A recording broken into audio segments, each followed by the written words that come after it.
Welcome back, everybody. Today we're diving deep into something that's really relevant, Right. especially with the holidays coming up. Hmm. Self-care. Yes. We are going to be looking at a blog post. Okay. It's called the 30-Day Self-Care Challenge: Simple Daily Habits for Well-Being.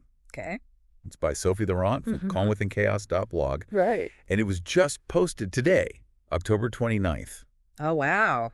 Talk it So through. perfect timing. Perfect timing. Yeah, get ready to come away with some really actionable tips. Yeah. And just a new appreciation for how powerful self-care can be. Yeah. A lot of people think of self-care as just, Right. bubble baths and face masks, but the research, Yeah. it goes so much deeper than that. We're Yeah. talking tangible benefits for your physical and mental health. Exactly. And Sophie kicks off her post by emphasizing just how crucial self-care is, Yeah, especially in our always-on world. it's true. And she points out how neglecting our needs can lead to burnout stress. It can even impact our sleep and immune system. It's like she says in the post, Yeah. ignoring self-care is like trying to run a marathon without any training or proper fuel.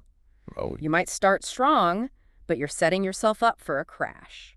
that's such a good analogy. Yeah. And speaking of starting strong, Okay. Sophie has some really insightful tips for getting started on this self-care journey.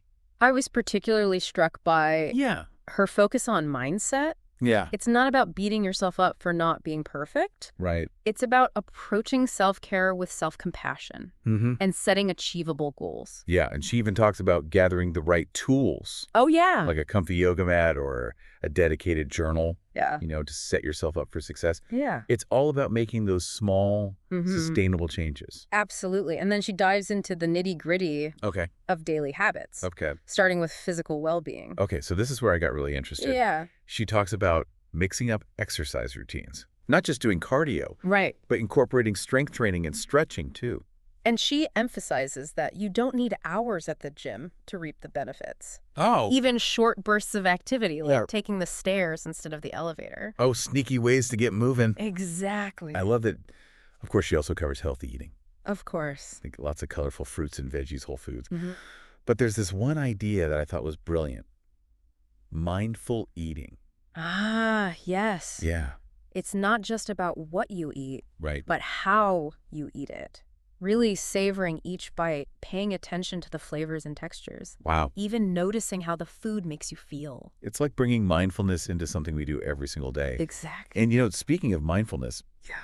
it's a major theme throughout Sophie's post, especially when she talks about mental and emotional well-being. What's fascinating is that mindfulness isn't Yeah. like some esoteric practice. Right. It can be as simple as starting your day with a few minutes of meditation. Yeah. Or, taking mindful breaths when you feel overwhelmed. Exactly. And she suggests weaving mindfulness breaks Uh-huh. throughout your day. Mm. Just checking in with yourself, noticing your thoughts and feelings without judgment. Mm-hmm. I've tried that. Yeah. And it really does help to calm the mental chatter. I think that's a key point. Yeah. It's not about silencing your thoughts completely. Yeah. It's about developing a different relationship with them. Absolutely. Now, Sophie also highlights some Uh-huh. other daily habits that I think are worth mentioning. Okay. Prioritizing sleep. Which is so crucial Yeah. for physical and mental recovery. Right. And also making time for self-reflection. Yeah. Maybe through journaling or meditation, Mhm. and even engaging in lifelong learning. It's amazing how she connects I know. learning to self-care. Yeah. I think it speaks to the importance of keeping our minds Yeah. engaged and growing. It's like she says in the blog post, a curious mind is a happy mind. I love that. Yeah. And speaking of happy minds. Sophie has a whole section on cultivating positive thinking and gratitude, Okay. which I found super interesting. This is where the research really starts to get exciting. Wow. It turns out that practicing gratitude isn't just about feeling good in the moment. Okay. Studies have shown that it can actually have a measurable impact Wow. on our physical health, reducing stress hormones like cortisol, Oh, wow. and even lowering blood pressure. So it's not just some woo-woo concept. Not at all. And what I find fascinating is that gratitude actually shifts our perspective. Yeah. Instead of focusing on what we lack, Right. it helps us appreciate what we already have.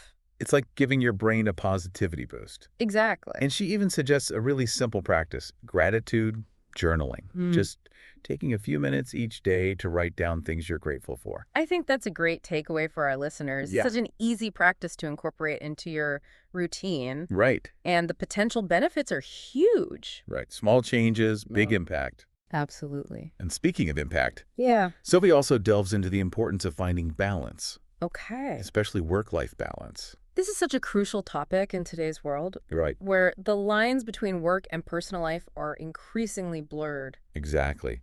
She talks about setting boundaries, Yeah. prioritizing your schedule, Mm-hmm. and embracing flexibility. Right. And I love that she reminds us to be mindful at work, too. Yeah.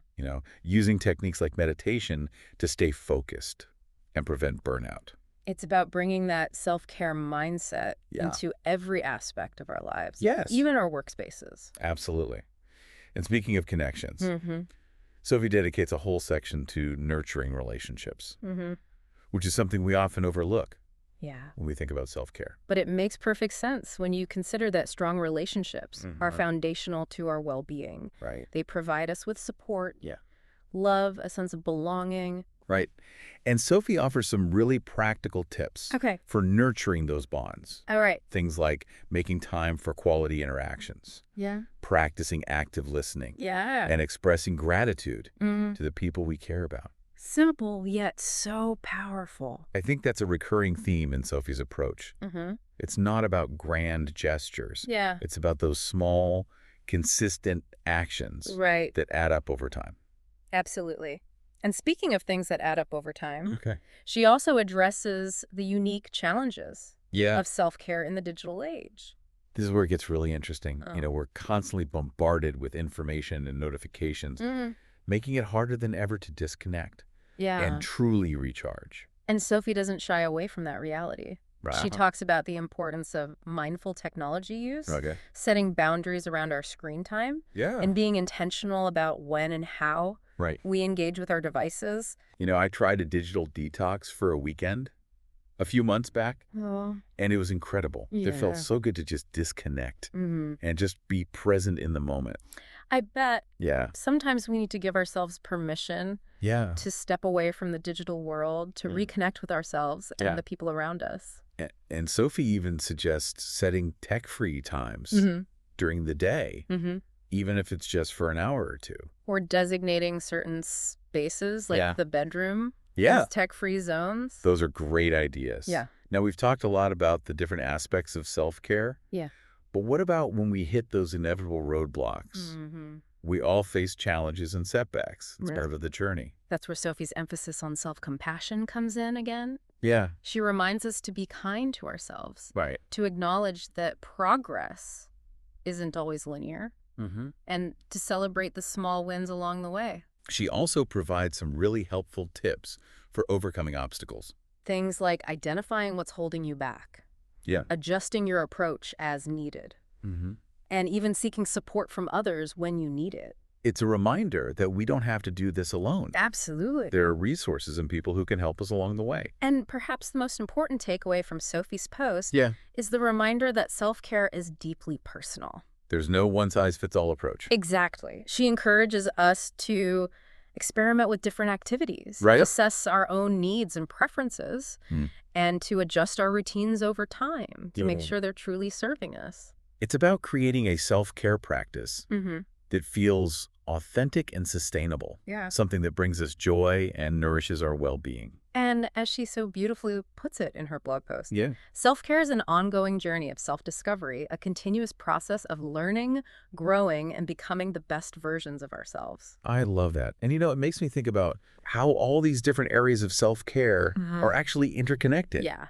They're not isolated practices. Right. They weave together to create a tapestry of well-being. Exactly. Oh, It's like, how might mindful technology use actually enhance our relationships well, by being more present with the people we care about? yeah. We deepen those connections Yeah. and cultivate a greater sense of belonging.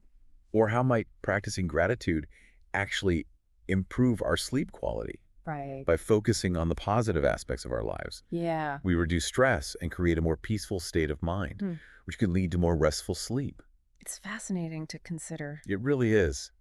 So as we wrap up our deep dive into Sophie's self-care wisdom, Okay. What are some key takeaways Yeah. that our listeners can apply to their own lives? Well, I think the biggest takeaway is that self-care is not a luxury. Right. It's a necessity.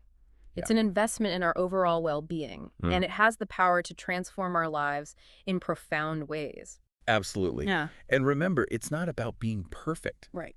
It's about progress. Mm. Start with small changes. Yeah. Be kind to yourself and celebrate those small wins along the way. And for those who want to dive even deeper Right. into Sophie's insights, I highly recommend checking out her blog, Yeah. calmwithinchaos.blog. She has a ton of amazing resources on there, Yeah. including guided meditations, journaling prompts, Wow. even healthy recipe ideas. And I almost forgot to mention, she also has a wellness journal Oh. available in the digital product section of her blog. Okay. I'm thinking about grabbing a copy myself. That could be a fantastic tool for putting all of this into practice. Totally. Yeah. It's about turning knowledge into action, right? I think that's what I love most about this deep dive. Yeah. You know, we've gone beyond vague ideas about self-care Right. and really explored some tangible strategies for well-being. It's not just about knowing what to do. It's about actually doing it. Right. And I think Sophie's blog post gives us the tools and the inspiration to make those positive changes. Couldn't agree more.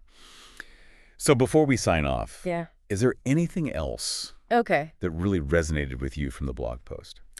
You know, I was really struck by her emphasis Yeah? on self-compassion. It's so easy to get caught up Yeah. in the shoulds and the musts of self-care. Right. But Sophie reminds us to be kind to ourselves, Yeah. to celebrate our progress, and to recognize that the journey isn't always linear. That's such an important reminder, Yeah. especially for those of us who tend to be hard on ourselves. Right. It's not about striving for perfection. It's about showing up for ourselves Yeah. with kindness and understanding. Absolutely. And I think that's a beautiful message to end on. Yeah. Self-care is a journey, not a destination. And it's a journey we can all embark on with a little more self-love and compassion. Beautifully said. So to all our listeners out there, Yes. remember to prioritize your well-being, Yes. even amidst the holiday chaos. Yeah. You deserve to feel your best. And remember, self-care is a gift you give not only to yourself, Right. but to everyone around you. So true.